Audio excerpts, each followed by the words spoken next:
Rockford officers arrest a man during a traffic stop. The new charges the convicted felon now faces. Plus, an effort to target the needs of young children. Local school leaders talk about the week of the young child.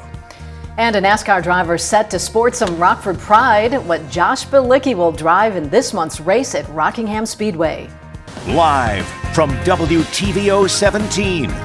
This is Eyewitness News at 5. Good evening, I'm Mimi Murphy. And I'm Wendell Edwards. We thank you for being here. Tonight at 5, Rockford police arrest a convicted felon following a traffic stop over the weekend. 28-year-old Gavin Gore is facing multiple weapons charges and various traffic violations.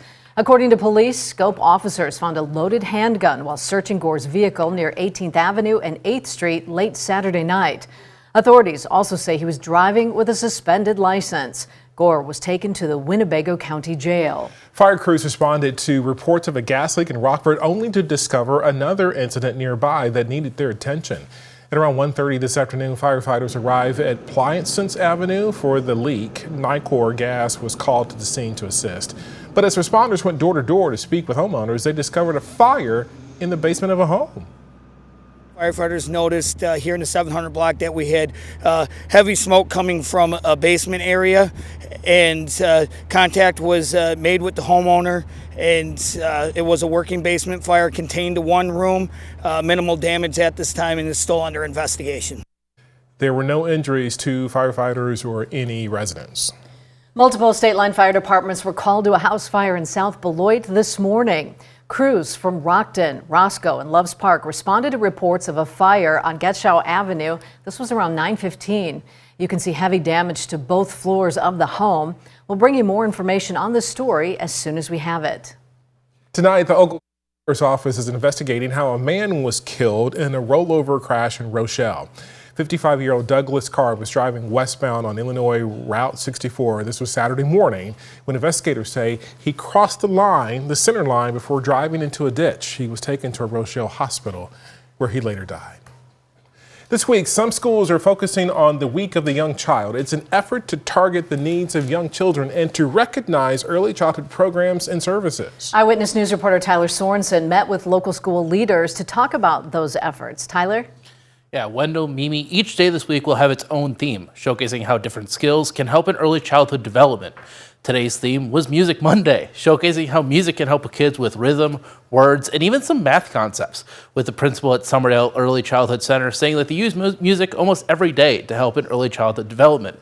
And even though this week is putting a highlight on the kids, it is also about the people behind the scenes. This week is really, it's not just about celebrating the parents and their young children, but it's also about celebrating our staff, our teachers, all the support personnel that provide these wonderful experiences every single day. And it gives us a moment to stop and reflect on the importance of all of these people, from our administrators all the way down to paraprofessionals, the people who serve our children lunch, our bus drivers. All of these people play a key role in providing these opportunities for our young children. Now on Sunday, RPS is holding an event at Harlem High School to conclude the Week of the Young Child. It will include food trucks, a magic show, as well as resources and activities for the whole family. Mimi? All right, thanks, Tyler. A NASCAR driver will display some major Rockford pride on the racetrack later this month. Go Rockford announced the partnership during an event today. Driver Josh Bilicki's number 91 will feature a custom paint scheme highlighting several major Rockford icons, including Go Rockford's logo, a Peaches logo, and an image of a sock monkey. Of course. It will be featured at the Rockingham Speedway in North Carolina, the first NASCAR race at the course in over 2 decades. Cool opportunity. Rockingham is back on the NASCAR schedule for the first time in over 20 years, so it'll be really special for me to go to the track, a new track. There's not many tracks I haven't been to, but Rockingham is one of them. I consider the Midwest my home, so to bring a Midwest city to the national stage is pretty special. Rockford Business Insurance King is sponsoring the partnership. You can watch Bilicki race the Rockford-themed car April 19th. A local blood center is launching a new online donor portal in order to streamline blood drives. The Rock River Valley Blood Center made the announcement earlier today. So this web portal will allow donors to schedule appointments, track donation history, and set up personalized reminders. The blood center says it hopes the portal will add or help address the critical need for blood locally. You can find access to this portal by heading to its website, rrvbc.org. Wednesday marks 10 years since a devastating tornado tore through Rochelle and Fairdale. Join us for our half-hour special, When the Wind Took Everything. We'll take a look back at the events leading up to and after the tornado. You'll hear from first responders, the families forever changed by the storm, and neighbors who came together to rebuild the small town. That's Wednesday night at 9:30 over on Fox 39. Health and Human Services Secretary RFK Jr. working to stop the spread of measles in the U.S. When we come back, his visit to Texas and his message about getting vaccinated. And our temperatures stayed in the 40s this afternoon compared to the 50s we were at over the weekend. And a couple of snow flurries are flying. Although what you see outside now may not be our only chance for some snow showers this week. A look at when we could see those fly again in the first warn forecast a little later. You're watching Eyewitness News, your home team, with Mimi Murphy, Wendell Edwards, Sports Director Scott Lever, and Chief Meteorologist Candace King.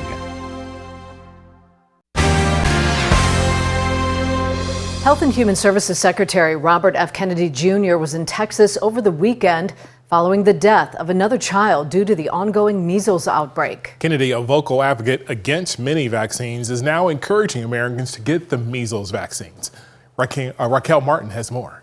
Health and Human Services Secretary RFK Jr. says he's working to get the measles outbreak under control after another death last week. On X, he promised to bolster federal support to states like Texas, the epicenter of the outbreak. And over the weekend, he attended the funeral of a second unvaccinated child who died from the disease. If it progresses, we'll have to take action. Sunday, President Donald Trump downplayed the measles outbreak. They're doing reports on it. It's so far a fairly small number of people. So far this year, the CDC reports at least 607 cases across 22 states. That's more than double the amount in all of 2024. The numbers are not promising. Josh Bilicki has researched public health for nearly 2 decades. We're seeing what we're seeing because of the lack of vaccination. There's every reason to believe that we'll continue to see a lot of measles cases going forward. During his run for president, RFK Jr. became a prominent anti-vaccine advocate, but is now encouraging the public to get their measles vaccine. On X, he called it, quote, the most effective way to prevent the spread of measles. House Democratic leader Hakeem Jeffries says the outbreak was avoidable. HHS is clearly not doing enough. Louisiana Republican Senator Bill Cassidy, a doctor, wants Kennedy to go further to prevent more deaths and is demanding Kennedy testify before Congress. In Washington, Raquel Martin. Israeli Prime Minister Benjamin Netanyahu met with President Trump today at the White House this afternoon. The visit comes days after Trump issued a 17% tariff against the nation. Israel dropped all of its tariffs on U.S. imports a day before Trump's announcement. The two leaders say they discussed the U.S. and Israel's trade relations, among other topics. After the meeting, Netanyahu went through some of the changes he hopes to see regarding trade between the two countries. We will eliminate the trade deficit with the United States. We intend to do it very quickly. We think it's the right thing to do. And we're going to also eliminate trade barriers, a variety of trade barriers that have been put up unnecessarily. Netanyahu is the first foreign leader to visit Trump since his tariff announcement last week. We got cooler temperatures and even some flurries today here in the state line. When we come back, Candace lets us know when we can expect a warm up. Her full forecast coming up next.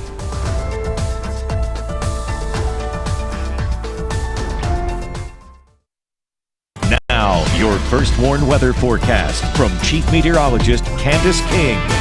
It's been a little on the cooler side here late this afternoon, thanks to some cooler winds blowing in as temperatures this go around are roughly 10 to 15 degrees cooler than where they sat at this time yesterday. And that chill really taking shape here across much of the plains, the Midwest, along with the Great Lakes as that warmer air pushed to the south. And those cooler temperatures and the brisk north wind also allowing a couple of sprinkles and even some snow flurries to fly here throughout the last few hours. Well, any impacts from this will remain minimal through this evening. Don't be surprised if you continue to see a couple of flurries fly at least through sunset. Intermixed with some of that cloud cover, we've also had some sunshine, but our skies will clear out as we go through this evening. We can actually see some of that precipitation coming down with a little buildup of some of those cumulus clouds here throughout this afternoon. A look live with our Mercy House SkyTrack camera on top of the Supply Corps building and brought to us by Window World. 42 our temperature now in Rockford, still at 37 though in Janesville, and a couple of spots notice that wind chill dropping into the upper 20s.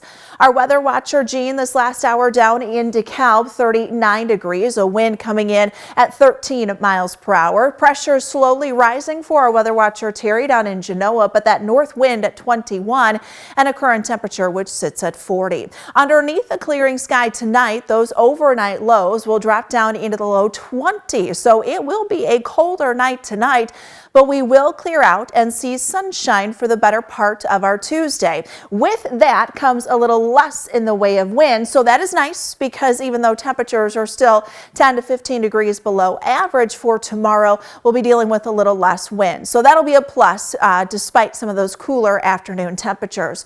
Cloud cover will then come back in once we get into Tuesday night as high pressure slowly begins to slide to our east and southeast.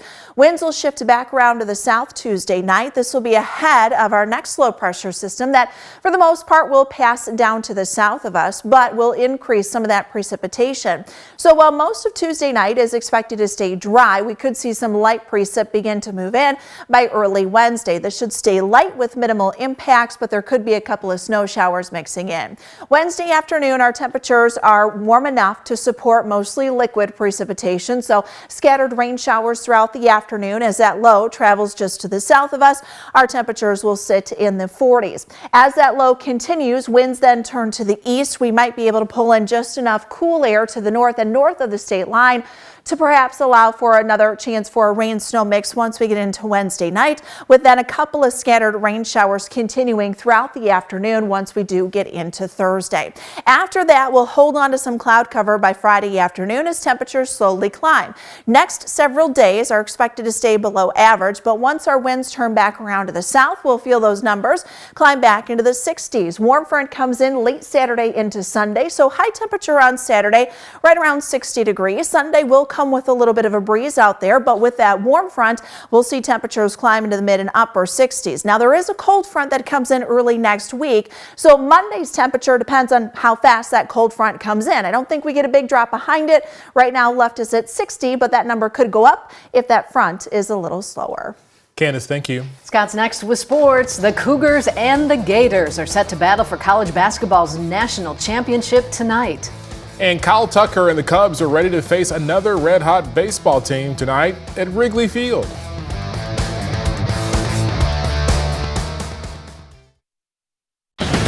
Now sports with sports director Scott Lever. College basketball season will end tonight with either Houston or Florida celebrating under the confetti in San Antonio. The number 1 seeds have made it all the way to the big game. Houston has never won a national championship in college basketball. The Cougars came close twice in '83 and '84 when they finished second with one of my all-time favorite players, Hakeem Olajuwon, leading the way. Now, Florida won back-to-back national championships under current Bulls coach Billy Donovan in 2006 and 07. Former Bull Joakim Noah played on those teams. Now, Florida's star is guard William Clayton Jr. He scored 64 points in the Cougars' last 2 games, but Houston has the best defense in college basketball. So, for me, it's a lot of gratitude, a lot of appreciation for having this opportunity. But you owe it to so many people. You don't do things like this in a vacuum.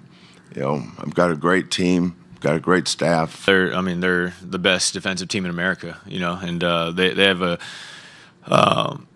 just a great identity as a program of just being both physically and mentally tough, and that's something that we've tried to pride ourselves on this year. Well, if you haven't been following the NBA closely lately because of the NCAA, Fred VanVleet's Houston Rockets are on a roll. They've won 15 in their last 17 games. Their last 2 wins have come against outstanding teams, the Warriors last night and the Thunder Friday night. The Rockets look like a lock for the number 2 playoff seed in the West. VanVleet's shooting percentage has declined this season, but this young core of guys around him is very, very talented. They don't have the experience to contend for the championship this year, most likely, but they could cause problems for teams in the playoffs. Well, the Cubs go from facing the Padres to facing another team off to a hot start. They'll host the 8-2 Rangers tonight. Justin Steele will take the mound, trying to lower his ERA, which is close to 7. Justin Turner hasn't built up much of a fan club yet with the Cubs, especially after committing an error at first base yesterday. The ninth inning mishap on a potential double play ball allowed the Padres to score what turned out to be the winning run in the ninth inning. Turner wasn't happy with himself. Yeah, it's just that kind of tweener one. Not sure if it's going to bounce or stay up, and, trying to get out there and get it before it bounces, and just missed it. No excuses. The ball's got to be caught. On the bright side, Kyle Tucker keeps winning over the fans. He has 5 home runs, which puts him one behind Aaron Judge for the Major League lead. His 15 RBIs are also second to Judge by 2. And today, Tucker was named the National League Player of the Week. He's going to be in for a huge payday at the end of this season, whether it's from the Cubs or some other team. He'll be a free agent unless the Cubs can lock him into a deal during this season. The Beloit Sky Carp had a successful start to their season, sweeping the South Bend Cubs over the weekend. Now they're off to Cedar Rapids for 6 games there starting tomorrow. The next home game will be next Tuesday, an early 1:05 start against Quad City. That's sports. We'll be right back. Easter is almost here, and that means candy and Easter egg hunts. And one candy company has announced what it's calling a record-breaking candy egg. Cadbury World unveiled the world's largest Cadbury creme egg. Creme egg? Cream egg. You've never had one of those? Oh, they're not my They're favorite. not usually that big. Right. The egg was made by chocolatiers Terry Collins and Don Jinks, who say it took 2.5 days to complete. Its final size, 3 feet tall, and weighs nearly 100 pounds, and it'll be on display at Cadbury World in Birmingham until April 27th. Wow, 100 pounds. Oh, wow. Yeah, we could share it. A tummy ache after that. Right? A giant tummy ache. Right? No kidding. Oh, gosh. Well, it's not feeling spring-like, Easter-like at all right now. Yeah, it's hopefully, cold. Yeah, hopefully the next couple of weeks, by the time we get closer to Easter, temperatures will be a little warmer. I know there's been some Easters that have been a little earlier that, we've dealt with snow. Sure. But then there's also been times where it's been warmer, too. Not so much the case next few days, as our numbers will stay on the cooler side. 22 tonight, 44 tomorrow, 60s by the weekend. Thank you, Candace. And thanks for joining us. We'll see you again at 6.